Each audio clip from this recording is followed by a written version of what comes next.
I'd like to welcome you to Coffee with EMBL. Perhaps you could just start off by just saying a few words about yourself and your association in the past with EMBL, and then tell us what you've been doing to analyze data during the coronavirus epidemic. Okay, so when I get to talk, I'm actually going to be sharing my screen. But I never really was at EMBL other than being part of the SAB in the 80s.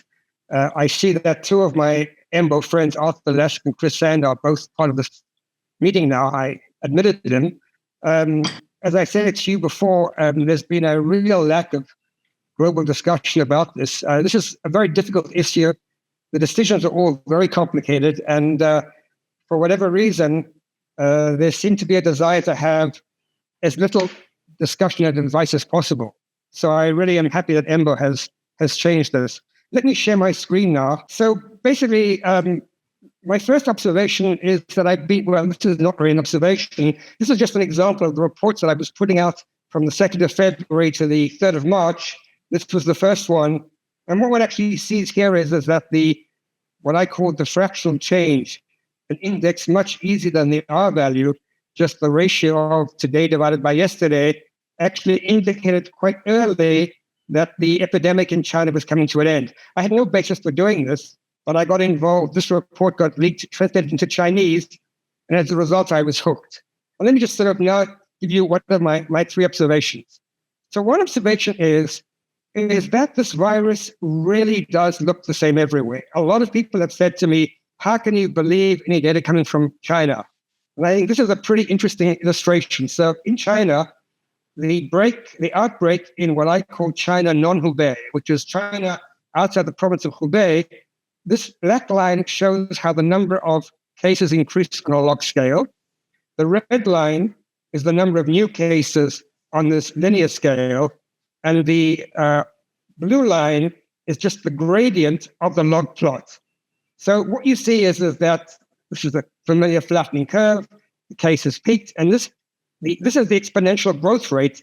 The exponential growth rate was decreasing from the very, very first case mentioned. Now, you might say, well, gee, but if now you go forward, I guess 2 months, from 15th of January to the 13th of March, you discover that in New Zealand, the curves are exactly the same. The dark line goes up, which is the number of cases.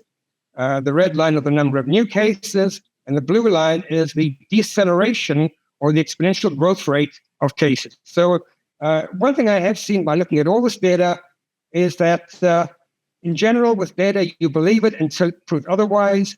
There has been a problem with the data, but the problem has been very general. And I think that the Chinese data, in fact, was surprisingly accurate. One thing that's good about the Chinese data is they don't really have weekends. So we see this phenomenon in much of the world where deaths and cases decrease dramatically on Saturday and Sunday because they aren't being recorded.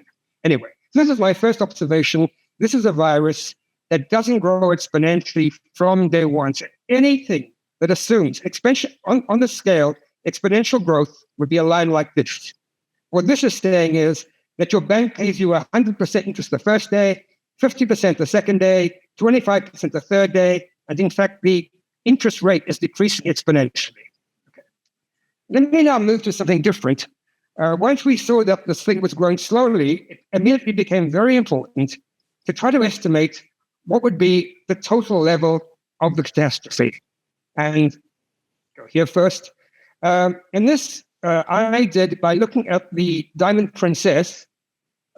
This was essentially what one can do is one can say the Diamond Princess, which was a cruise ship, had a population of 3,700, and on that cruise ship, 20% got infected and 7 died. People have died subsequently, but those are the numbers that you see. You can imagine this as being a closed population. A cruise ship is not a great place to lock down. The population density is 40 times higher than Hong Kong, 250,000 people per square kilometer, very high density, shared air conditioning, and so on. And yet, even though the population was very old, only 7 died. So you can then take this and extrapolate to other areas. So, for example, if you start out by taking numbers of deaths from Neil Ferguson and others, you discover that if you apply these same numbers by just proportionality, This is for the UK, 500,000, around 2 million for the United States. And that would have given you, Madame and Princess, 58, but there were only 7. So now you can just divide everything by this factor. The UK drops down from 500,000 to 61,000. The United States drops down to 260,000. Madame and Princess is 7. Now, this is a level where you have 25% infection. Basically, everyone who can be infected is infected. The UK is much closer to getting to this point now with its current death. The USA is about half the way there. So this gave one a kind of simple measure of what the level of infection could be. Again, this was very, very simple. And it was an interesting check-lane thing to the city of Wuhan in Hubei in China. In Wuhan, there were actually a lot of deaths. Basically, in Wuhan, there was something like 2,600 deaths, which was then corrected to 3,600 deaths when they added more deaths. If you applied the numbers that were given by Ferguson et al. To Wuhan, you would have expected 30,000 deaths. When you apply the Diamond Princess numbers to Wuhan, you actually get 3,600 deaths. So these two completely independent places seem to saturate at about the same level. So now let me just move on to my third point, and that is something which is actually very European. There's a European website called EuroMOMO. Very surprisingly, they don't even own the Twitter. Some person is EuroMOMO on Twitter. And this basically shows you, this is a database that collects data from a population of about 350 million. And what they plot is every single week, what is the number of excess deaths? In other words, what is the total number of deaths in this area? We can see that more clearly in the next picture. What you see here is this is time. This is 2016, 17, 18, 19, and so on. And what you see over here is that I'll move this away. In 2020, there's this big peak that comes from COVID-19. But we don't know it's from COVID. This is just the total number of deaths from COVID. And we have a baseline, which goes up and down. It's like the seasonally adjusted baseline. It's higher in the winter and lower in the summer. So basically, the total deaths, which are shown here, are above this baseline, and the amount that are above the baseline is what we see here. And from this, we basically see that currently up till, I think, yesterday evening, the numbers were released on Thursdays, there were 170,000 COVID-related deaths or deaths in the COVID season. And that corresponds to 133,000 deaths in the most recent severe flu season. It's important to note that there was no flu in 2019 hardly, and really nothing in 2020.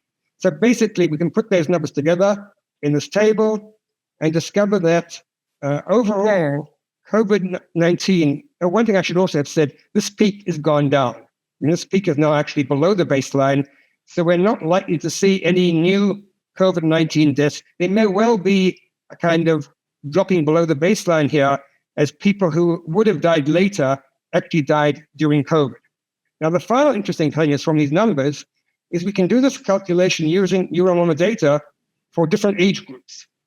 And what you find is that for COVID, about half the people who have died are over 85, and only 8% are younger than 65.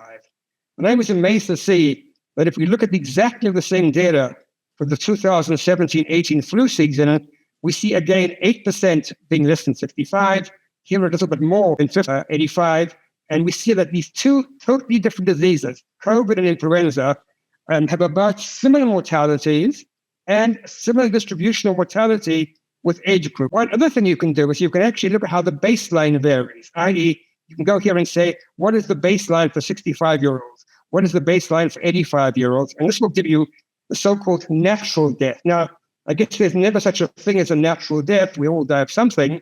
But what you find, to my surprise, is that natural deaths, which also include accidents, are actually 16% for people younger than 65 and only 42% people over 85. So young people are half as likely, proportional, to die of COVID than they are of everything else. And young people are not likely to die very much of everything else.